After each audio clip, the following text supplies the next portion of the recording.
आप अपनी चित्तवृत्ति को देखिए, क्या भगवदाकार हो गई? अगर नहीं तो आप अपने साथ धोखा मत कीजिए, सावधान रहिए। देखो, ये मन ही बंधन और मोक्ष का कारण है। अगर हम मन को प्रभु से विमुख रखेंगे, प्रारंभ में आपका उत्साह वर्धन करने के लिए कहा जाता है, मन लगे ना लगे तुम इसकी बिल्कुल परवाह न करो। प्रभु की शरण में होकर तुम प्रभु का नाम जप करो, मंगल होगा। क्या मंगल होगा? जब आप नाम जप शुरू करेंगे, आपकी बुद्धि पवित्र होगी तो मन को अधीन करने लगेगी। ऐसा नहीं है कि आप विषय चिंतन करते रहे, संसार का चिंतन होता रहे, आपको मंगल का अनुभव हो। ये मन अंतर्मुख होने लगेगा। नाम का प्रभाव आपके मन की चंचलता को नष्ट कर देगा।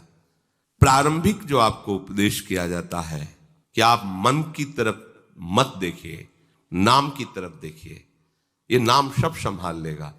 फिर आगे चल करके यदि आप सावधान नहीं हो रहे हैं, नाम जप नहीं बढ़ रहा है और आप मन की चाल पे ही चले, तो फिर डांट लगाई जाती कि मन संसार में घूमे, माला हाथ में, क्या लाभ मिल रहा है तुम्हें?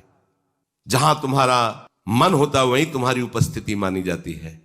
एक पूज्य श्री मथुरा दास जी के श्रीमुख से सुना था, एक संत गए तो एक राजा ने पूजा कर रहा था, उसने सूचना की, कह दो हम सेवा में हैं प्रभु की। पहुंचे हुए संत थे, उनका जूते में गांठ लगा रहा है कि सेवा कर रहा है। उनको लगा साहब ने, आप कैसे बोले महाराज के? तो बोले, जिस समय तू खबर भेजा था तेरी मानसिक स्थिति कहाँ थी? तो जूता ठीक करवाने के विषय में सोच रहा था कि मेरा वो जूता फट, और बाहर से सेवा कर रहा है। ये सेवा होती है? जहां मन होता वहीं उपस्थिति मानी जाती है। तो उस ठाकुर सेवा में नहीं था। प्रारंभ में आपको उत्साह वर्धन करके साधन में लगाने के लिए ये सत्य बात कही जाती कि तुम मन की परवाह न करो, तुम नाम में लगो। जब नाम में तुम्हारी रुचि होने लगेगी तो मन पवित्र होगा। पवित्र मन शांत होता है, गंभीर होता है, स्थिर होता है। अपवित्र मन चंचल होता है, अशांत होता है। इसलिए यदि हम नाम जप कर रहे हैं तो हम नाम में हैं, श्री जी की सेवा कर रहे हैं तो हम श्री जी की सेवा में ही हैं, बाहर कहीं नहीं। ध्यान में बैठे तो हम ध्यान में हैं।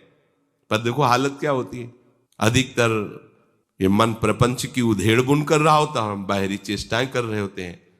अब इस स्थिति में ला करके फिर उसे डांटा जाता है, इससे क्या होगा, आगे बढ़, क्योंकि वो संतोष कर बैठा इसी बात में। जब तक प्रभु का साक्षात्कार नहीं हो जाता तब तक कहीं संतोष ना हो जाए तुम्हें अपने साधन में। भोगों में संतोष और साधन में असंतोष, यह है भगवत प्राप्ति का लक्षण।